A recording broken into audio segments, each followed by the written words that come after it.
Hey there, listeners. Welcome to Hines On Air, your weekly dose of inspiration, motivation, and real-life entrepreneurial stories. I'm Matt Hines, your host, and I'm excited to have you join me on this journey. From building a successful law firm to venturing into other industries like real estate and social media, I've experienced both the triumphs and the challenges that come with entrepreneurship. I've learned firsthand the importance of resilience, adaptability, and a relentless pursuit of excellence. On Hines On Air, we're diving deep into the world of business, law, and personal growth. Join me as I chat with incredible guests who have faced adversity, defied expectations, and achieved extraordinary success. We'll discuss their strategies, their mindset, and the lessons they've learned along the way. Whether you're an aspiring entrepreneur, a seasoned business owner, or simply someone looking for a little inspiration, Hines On Air is for you. Remember to subscribe, like, and leave a review whenever you listen to podcasts. Your support helps us reach more people and continue sharing these incredible stories. Let's get started. Hello, everybody. Matt Hines back with you. Another Hines On Air. Listen, we have got greatness in the house today. All right. Mr. Bryant Norman is with us, and he is the welterweight boxing champion. He's defended that title. He's defending it again on March 29th, coming right up in Las Vegas. So, without further ado, I welcome Mr. Bryant Norman. How are you, sir? I'm doing good. How about yourself, man? Good, man. I appreciate you joining us today. I appreciate y'all. Yes, sir. All right. So, I think I read your biography. You won the title back in August 2024, correct? May. Well, actually, you're right. So I won the fight in May, but it's I'm pretty sure you know his name, Terrence Crawford. He was still holding on to the belts, and he vacated. I won the interim title, which means I was up next. So me and the guy, he was number one, so I would have fought him anyway. But that was my title fight, quote unquote. And then when Terrence Crawford vacated, I became the champion, like you said, in August. So technically it was August, but I won the fight in May. What's that mean he vacated? He just like gave it away. Just done. Yeah, he went up to a different weight class. Like, let's say you don't want the mug anymore. You just left the mug. You don't want the mug anymore. Okay. Something like that. I got you. All right. Okay, cool, man. And your dad was a boxing champion as well, correct? Not a boxing champion, but he was a professional boxer as well. Okay. He didn't win one of the classes. I thought I read. It seems like he fought a heavier weight class than you. But he fought at two weight classes. He fought at 168, which is super middleweight, and also 175, which is light heavyweight. Okay. And welterweight is 140 to 147? Yes. Is that about right? No. That's what Wikipedia told me earlier. Yeah. Okay, good. Okay, well, cool, man. And you always stuck to that weight level? As a pro, yes. Yeah, as a pro. How long have you been professional? I believe I'm on year 7 now, working on year 7. Okay. Long time. Been fighting for 17 years now. Holy cow. Dude, I bet you got that. I'd like to see in action, man. I'm looking forward to the March fight. Yeah, it's going to be a highlight tape. Yeah, okay. All right, good. I can guarantee you that. Yeah, for sure. Okay. All right, so so you were started in martial arts, if I read correctly. Boxing is a martial art, so I would say yes. Okay, but not another one other than boxing. No, I was always in the gym pretty much. So like you said, my pops, he used to fight as well. Yeah. So I was in the gym since I about like 2 or 3 years old. So this just always something I have been into, which was boxing. So no any other martial art though.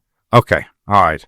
And I actually tried wrestling in 6th grade, but at the time I didn't like all the holding. You know, I like to fight. I like to let my hands fly. So at the time I didn't like all the holding because it's getting away from what I like. But now actually I want to learn how to wrestle. Yeah. Yeah.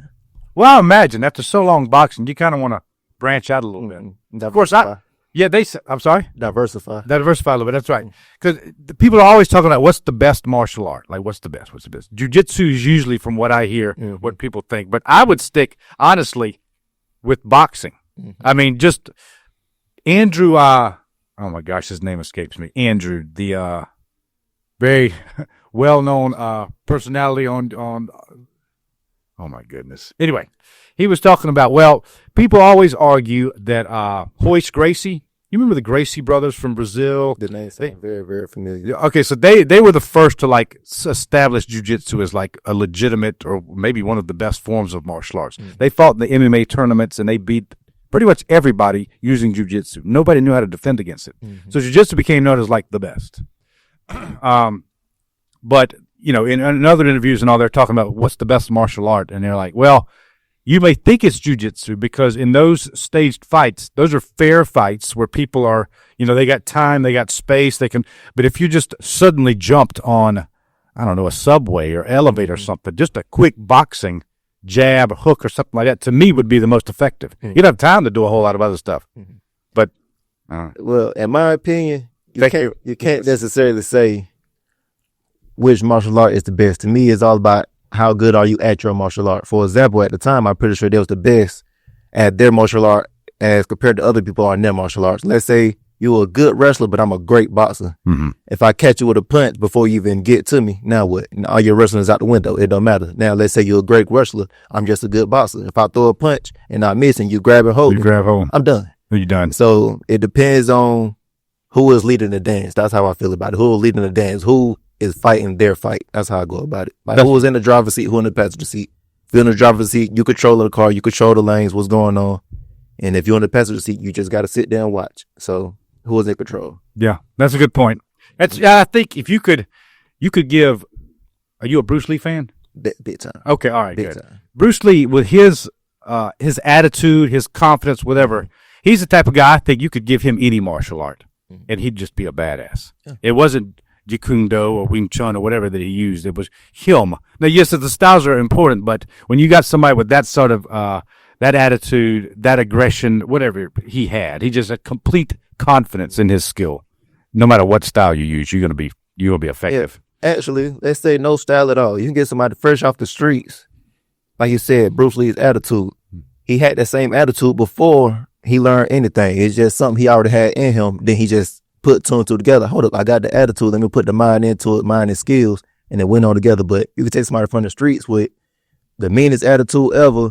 You have, I see it all the time in the gym. You can have a boxer who's been in the gym for years, very, very skilled, but they don't got this, which is hard. Right. So now the dude in the streets, he got all of that. He got straight up. Right. He got dog in him. That's all he got. You know Joe Frazier. Oh yeah. If you look at him on the surface, you wouldn't say he is a skillful fighter necessarily speaking, but you would say he is a dog. And he was a whole chappy. He went against the greatest of all time and beat him once, which is Muhammad Ali. Right. And we all know Muhammad Ali, the most beautiful boxer ever regarding his skills. He could float on his feet, but yet he was the complete opposite, just straight up dog work. And he's just said, my attitude alone is enough. And he proved that. Yeah, he did. He did. Of course, you got the one. I always loved this. This is a YouTube video when Tyson was challenged by that gang leader. Have you seen that thing? I know who you're talking about. You know what I'm talking about? Jerry. That's right. I know who you're talking about. Okay. Yeah. And I was like, well, this is interesting because Tyson's got that gangster blood in him too, right? And you had this gangster guy, a real gangster, come up just talking shit. Yeah. I don't know if he was really confident. He played the role pretty well. And of course, Tyson. Yeah, I believe he was confident. I believe. Yeah. Yeah. Actually, they had history. Did they? They're both from New York. So they actually had history. He older than Mike. He was the big homie, the big dog. Like he was the leader. Like okay. He was the. So exactly, you lead everything. You got that on you already. So Mike was a little kid at the time. He used to bully Mike a little bit, and then as time went on, Mike became Mike. Right. And then no matter what, he still feel like I'm the big dog. You still under me, but Mike proved different. Yes, he did. We see that Mike proved different in the fight in the ring, and then they fought later on. Right there on the sidewalk or something. Fought later on, yeah. And then you seen what happened. Tyson knocked him out, didn't he? Yeah. Matter of fact, he broke his hand on his face. Oh, good. Exactly. He was trying to punch a hole through his nose. I don't know what he was trying to do. Well, what was so interesting, man, was most people would be intimidated by that guy. I mean, gangster, thug life, whatever. He's hard. He's from the street. And like you said, that attitude alone, even without skill, that attitude will carry you far. And that guy had it all, but up against Tyson with the skill and that attitude, it was interesting. How I go about it is, actually, that's a big part of it as well. George Foreman and Sonny Liston, if you remember when they fought Ali, they had the same energy behind them. Just the aggression, like you said, the mean streak. I get knockouts, I beat people up, but if I got the same attitude and I don't simply bow down to that, now what do you have? Now it's time for real life. All right, we both on this level. Now it's time for real life. You're a dog. I'm a dog as well. What make you better than me? Nothing. I got skills and mental and actual work behind mine while you just got the attitude alone. So now we on even playing field, but I'm above you because of all the work I put in as well. So that's right. I mean, the big dog mentality, it can carry you very, very far, but at the top of the top, that's what separates you. You got the big dog mentality, but also I got work behind mine. Yeah, I agreed. There's not much substitute for training, like hard training. Real deal. So that's right. Somebody who's been in that gym for a year and a half, doing it every day, versus somebody with attitude. I would go with the guy that's been training. And then if you think about it, at the top of every field in general, everybody's the same. Like everybody, let's say if you're doing comedy, everybody is funny in their own way, but it's by how consistent you can be, how dedicated to your craft you can be. So let's take it back to boxing. There's only so many punches you can throw. There's only so many workouts you can do. But for some reason, some people do it better than others. And the reason why is they are more dedicated. They put more time in. They're more disciplined. So let's say you go to the gym a week straight. Cool. But now you take a week off, you take a month off. You're not going to come back as good as you were. I come back every day. While I left off last night, I started today like that. And then I just keep repeating it. So now today I get better. I get 20% better.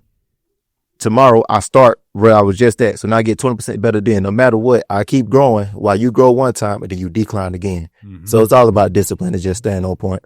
Staying on point. That's right. That's right. What do you think it is? Do you think it's natural born talent or just hard work? Or combo is? It can be natural born talent, but also I see that as a defect sometimes because with talent, things come easy. Right.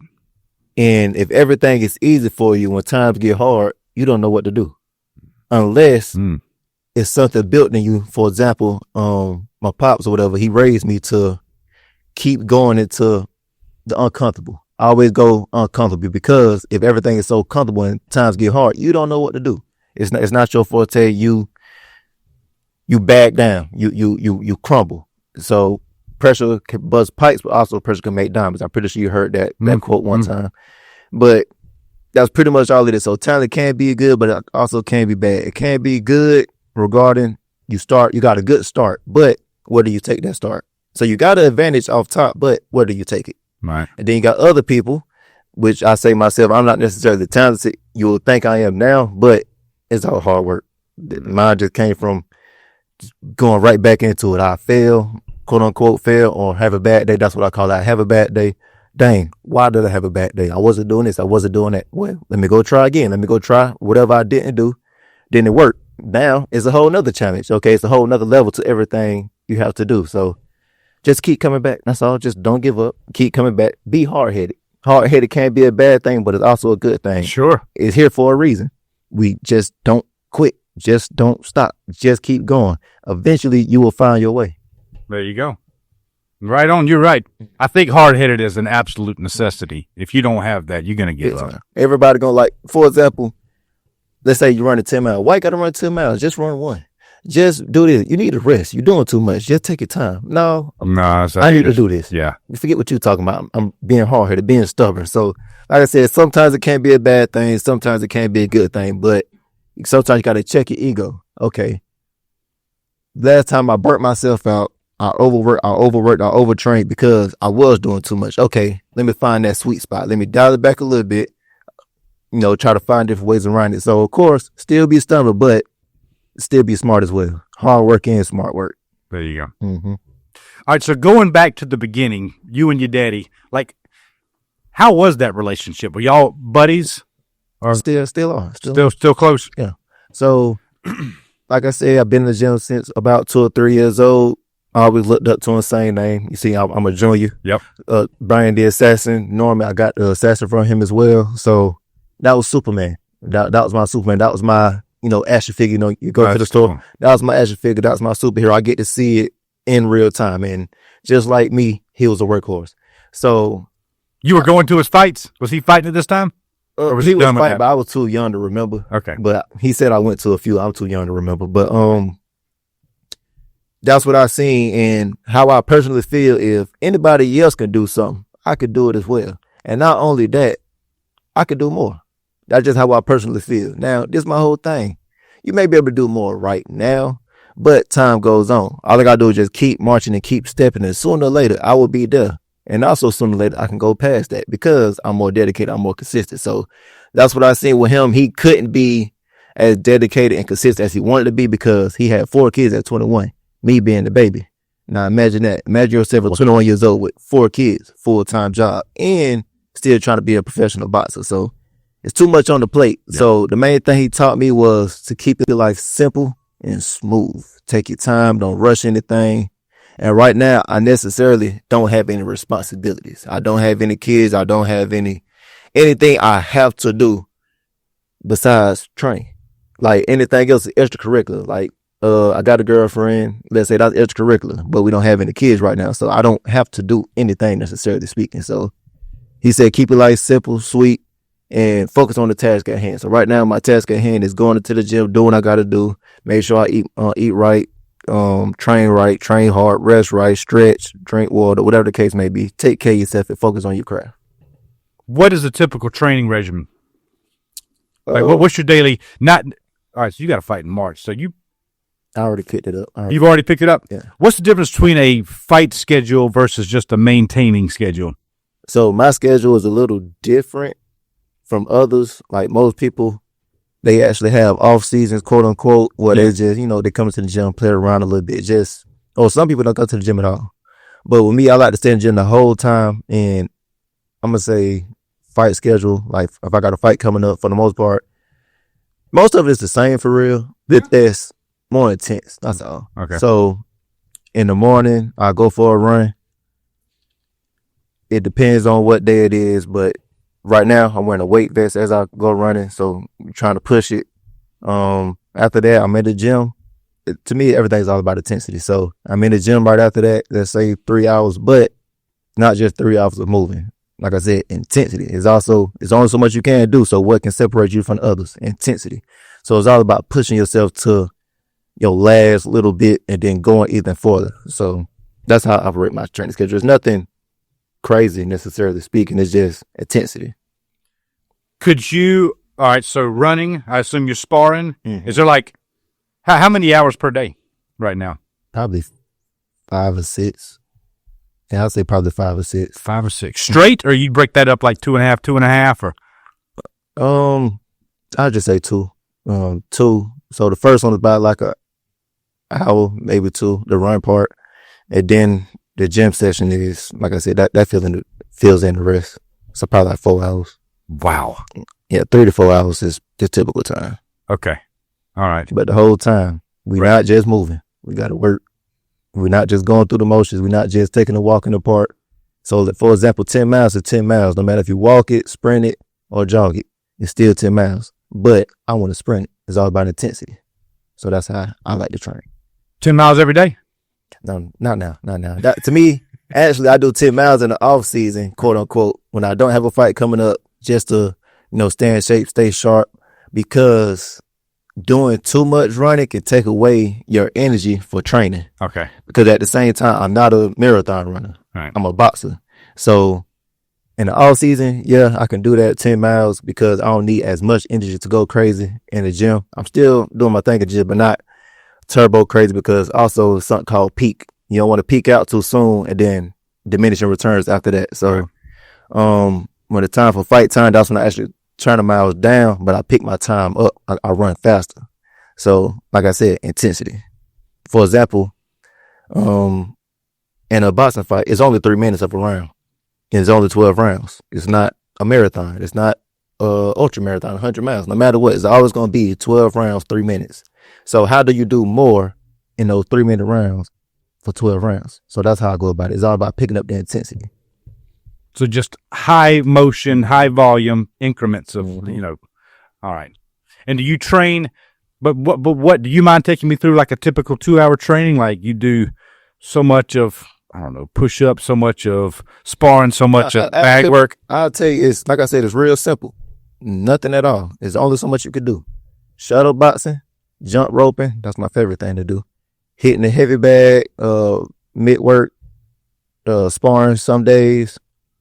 The typicals. And then, of course, after that, I do my strength and conditioning, which is, push-ups, sit-ups, squats, whatever the case may be. But no matter what, it's actually very, very, very simple. You don't have to overcomplicate anything.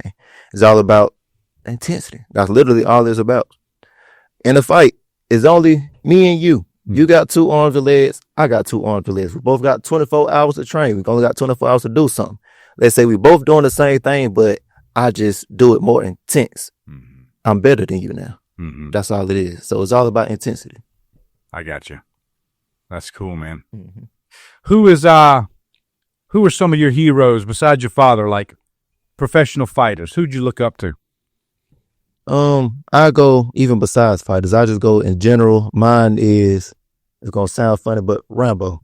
Yep. Yeah, from the movie Rambo. He a dog. I just like his whole mentality. You know, Yeah, sure, of course. I love his whole attitude and the way he just carried it. Like, he's just a savage. I love that in general. But besides Rambo, let's go back to real life. Kobe Bryant. Okay.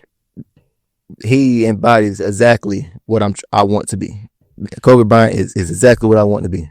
In what aspect? Like, what was Kobe doing where you're like, that is bad? But we know he's one of the greatest of all time at basketball. But in his training regimen and his dedication, like, what part of Kobe was admirable for you? His mindset behind it, it was, like I just said earlier, it's so simple. Okay, I started off, let's say today I can only do one push-up. Okay, I'll do one. But as I keep doing it, tomorrow I could do 2 push-ups. The day after that, 3, so on and so on and so on. When he broke it down to me as simple as that, I was studying him real big. He broke it down. Okay, if you keep going at it every day, the more time you put in, the more you get out. As years go by, like I said, I like being more disciplined, more consistent, because right now you may have me, you may be better than me, but I keep coming back, getting better while you take your time off. Right. And his whole thing was, it's no time off. I'm still coming back. I'm still getting better. Even when he was at the top of the top, he was still in the gym trying to get better. And I love his whole attitude of never being satisfied, never being complacent, always trying to get better. There's always room for improvement. There's always something out there. Okay, I can't do 1,000 push-ups, but can I do 1,000,000? There's always more out there. Right. And I love his whole attitude behind it. Never, if you get complacent, you are going down here. The world is forever evolving and going forward. So if you stay right here, you're just going to move right past you. So I just love his whole mind state behind everything, the Mamba mentality thing. Always getting better. I don't care if it's just 1%. 1% better every day. That's good. Yeah, we've mentioned this a lot on our podcast, but people see success or see wealth or whatever they think is good, and they say, I want to be that, but you have no idea how hard that person has worked to get there. It's easy to sort of want the end product of it all, but were you willing to go through what they went through? Exactly. I don't know. Look, but this is actually how I break it down. So why don't you want to do it? Okay, what else? What you got to do that's so important besides scroll on your phone? Yeah, that's right. What's so important that you don't want to eat right? I mean, that's a good thing to do anyway. Take care of yourself. Don't you want to do that? Don't you want to stretch and feel loose? Don't you want to feel like you can jump through the moon? Don't you want to feel like that? Or you just cool with being, lazy, sitting on the couch, not doing anything? So I see it as a benefit. Like, that should be what you want to do. You want to be, let's say, in God's will, I make it to 100 years old. I'm still out here walking and running, I'm still playing with my great grandkids, that would be something good to enjoy. And sure, I feel good and I'm not stuck on the couch, in a blanket, anything like that, just, stuck looking old. I took care of myself. Just think about it. When you want to be healthy, when you want to be, let's say, what you want to be like Kobe, like you said, at the top. Let's say, if your motivation is money, you got all the money, you got all the fame, you got this and you got that. What you want to be that, you ain't got nothing else to do anyway. Might as well. It will get hard, but that's life. Life is hard no matter what. Let's say if you don't do nothing, now life is hard. You got to find a way to pay these bills. You got to find a way to keep the lights on. Life is hard, but also life can be hard in a good way. I got to go to the gym. I'm hurting, but I still got to go in now. I still got this. No matter what, life is hard. Just choose your heart. Which one do you want to deal with? I think it's Tony Robbins.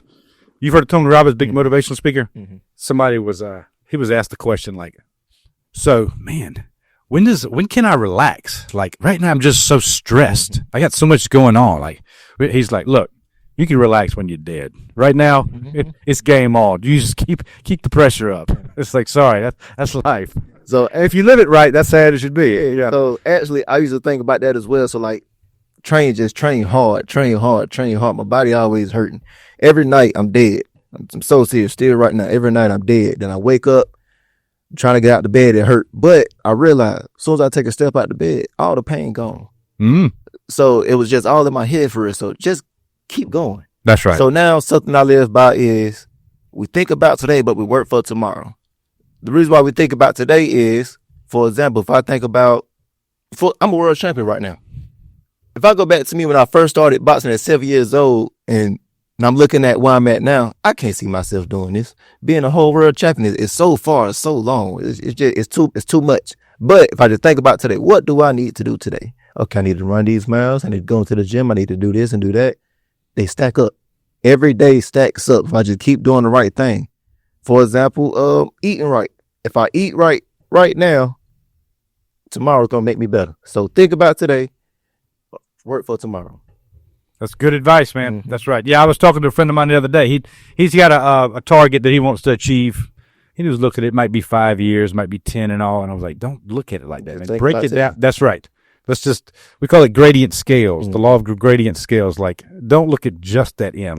Like you said, breaking it down. Mm-hmm. If you want to build a million-mile bridge, well, that seems insurmountable. But if you could build 1,000,000-foot-long bridges, you could do that. Mm-hmm. If you break it down, it's now possible. So yeah. For example, when I get tired on my runs, sometimes right at the end, the last mile, because I'm trying to gas, I'm dead tired. Yeah. But at that point, I just look down, just one more step. That's how I do. One more step, one more second. You're trying to tell me you don't have one more step, you don't have one more second. Yeah. We always got one more in us. Yeah. So forget the next 5 steps, forget the next 2 steps. I just need one more. And then eventually I'm at the finish line. And then now we can rest. And then for some reason, at the end, I always feel like I had a whole lot more. Like when I finally sit down and chill, I'm like, dang, I could have went even further. Yeah. So now I realize it's all in my head. So just keep going. That's all I do. Just keep going. That's right. You're speaking of the pain stops when you got out of bed.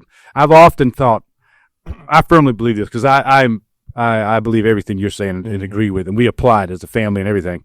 But the guy who's sick, you take 2 people that are sick, and you give one medicine, and they stay in bed day after day until they feel better. And you take the other one with no medicine, you say, I tell you what, go run 5 miles right now.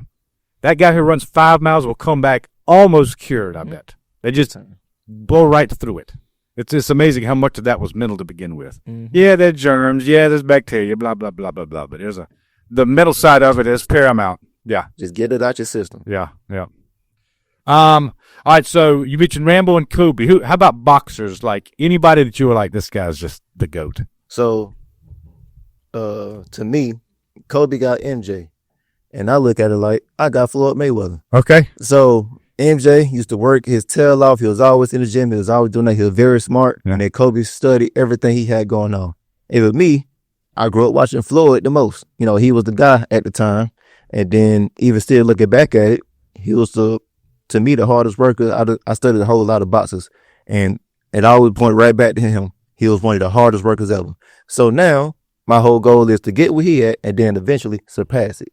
But Floyd was the one that real deal caught my eye, and still to this day, I'm trying to get right there.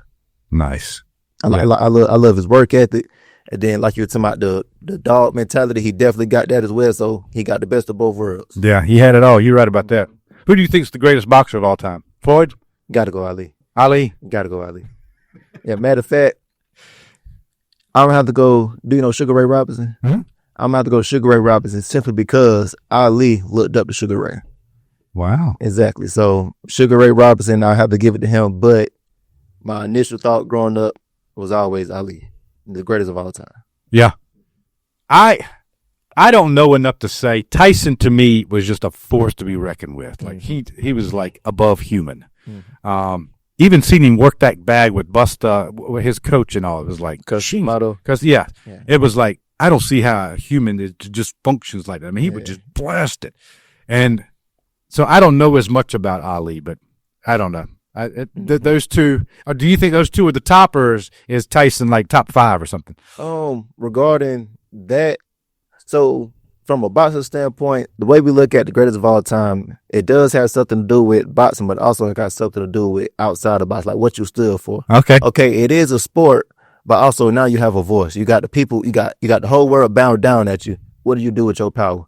That's why we love Ali. Right. What he did with his power was he loved the people. He talked to the people. He empowered the people.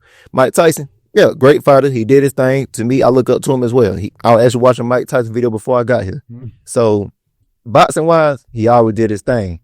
Fighting wise, he did it. Talking wise for the people, he also did his thing. But it wasn't as much of an impact as Ali. No, that's true. Yeah, like him, it was still more so boxing related. It was more so with your emotions and things of that nature. While Ali was just straight up, you can do it. Just, you know, he was more so like that, like empower yourself, be free, you know, things of that nature. So I always got to go Ali. And also Tyson looked up to Ali too. So yeah, it always fall back. Yeah. I think it was a quote. He was in an interview and he was I guess he got drafted to go to Vietnam. This is Ali. Ali. Yeah. And they're like, why don't you want to go? Well, I don't have any problem with the Vietnamese. He said, I don't have a problem with those guys. I'm not going to kill them. So I was like, that was classic, man, because that was most of America at that time. Right? Well, they didn't want to be in that war. Ali said it right. Yeah. To finish that quote, what he said was, I don't got a problem with the Vietnamese. They not trying to kill me. Right here in my own land, which is America, they trying to kill me here. So he was speaking right here. Forget, why am I going over there fighting for some people that's trying to kill me right here? So then as soon as I come back, they still trying to kill me right here. So I'm pretty sure, you know, at the time it was real big on racism. Right. And they were still lynching people that were still doing everything. So I'm going over here to fight some people that they ain't do nothing to me. Y'all just see me over here as, you know, just to go kill somebody. I'm just a soldier. But right here in my own land, y'all trying to kill me right here. So why would I fight for y'all? Y'all the enemy. That's literally what he said. Y'all the enemy. So why am I going over there to the people that didn't do nothing to me? So once again, he's spot on, isn't he? Exactly. That's right. That's right. Yep. I think there was another one completely disrelated. What was the word? He was in it. He's got a whole lot. I got whatever one from YouTube's in my head right now, but they were like, he didn't know what it meant. He's like, I don't know what that means, but if it means I'm pretty, then it's correct. No, he'll definitely tell. That's even still. I study him. I love his whole rhyme schemes, the way he played the whole system. I love everything about Ali. I can't take nothing away from him. Yeah, like I said, the greatest of all time. Yeah, he is, man. That's cool. All right, my friend. All right, we're running out of time, but before we go, was there a point coming up, as long as you've been challenging fighters and fighting and coming up through the ranks, was there a point where you were like, damn, I don't know if I can do this? Like maybe you lost a fight, or I don't know, something happened that made you doubt it. Doubt? Not to the point that I don't know if I can do this. Mm-hmm. But like, I wouldn't even say a fight. It's actually, you go through those moments in sparring sessions in the gym. That's actually where you get your most growth in. Let's say I am who I am now. I'm a champion now, but I wasn't always this good. I used to get beat up in the gym. I used to do this. You know, everybody can have bad days. It's cool. But guess what? I kept coming back. Right. So in the gym, of course, I have a bad day or two, and it's like, dang, what's going on? Do I have it like that? What is it? And then that switch hit. Like, all right, forget all that. I finna go work hard. Why I messed up? I wasn't jabbing enough. Let me go and jab some more. I wasn't pressing him enough. Let me go press him some more. I wasn't moving my head. Let me go move my head next time. No matter what, I'm still coming back. So actually, what I love to do is go out and spar great fighters, bigger fighters as well. Mm-hmm. If I have a bad sparring session or even a good sparring session, why did I have a good sparring session? I was doing this, I was doing that. Okay, I had a bad sparring session. Why? No matter what, I always ask questions. Never just settle. Like, don't just settle to the feeling. Let's say you had a bad day. Congratulations, you got another day tomorrow.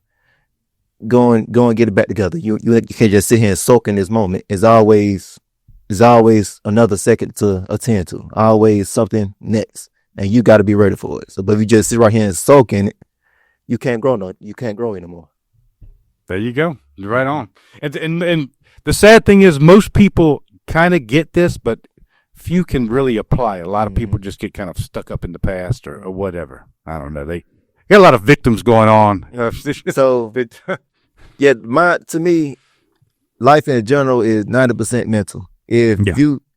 Once you fully give up, like, a failure is not the end. Just because you mess up, it's not the end.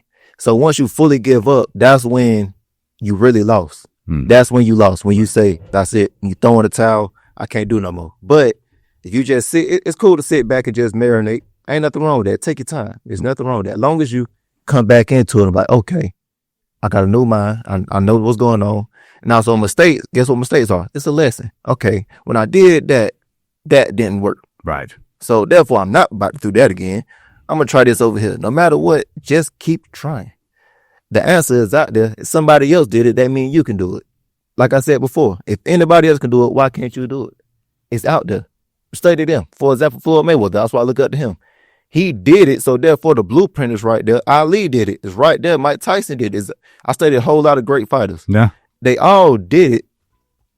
So the answer is right in your face. You just got to apply yourself as well. You do the same thing they did. And then also in that experience, you will find out what you need to do for yourself. You will find your own. For example, Ali fought like Ali. Mike Tyson fought like Mike Tyson. But no matter what, they all hit the bag. They all sparred. They all did the same exact thing. You will find your thing that you do. So no matter what, just keep coming back, keep trying, and stay blessed. There you go. Great advice, my friend.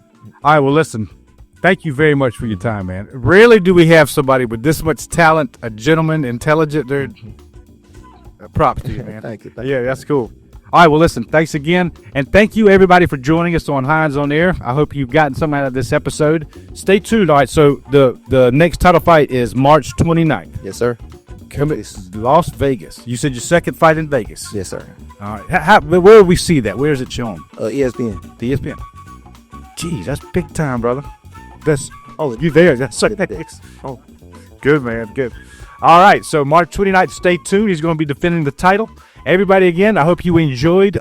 Subscribe to the channel. Please leave a comment and like this episode. And we'll see you next time on Hines On Air. Hines On Air is for you. Remember to subscribe, like, and leave a review whenever you listen to podcasts. Your support helps us reach more people and continue sharing these incredible stories.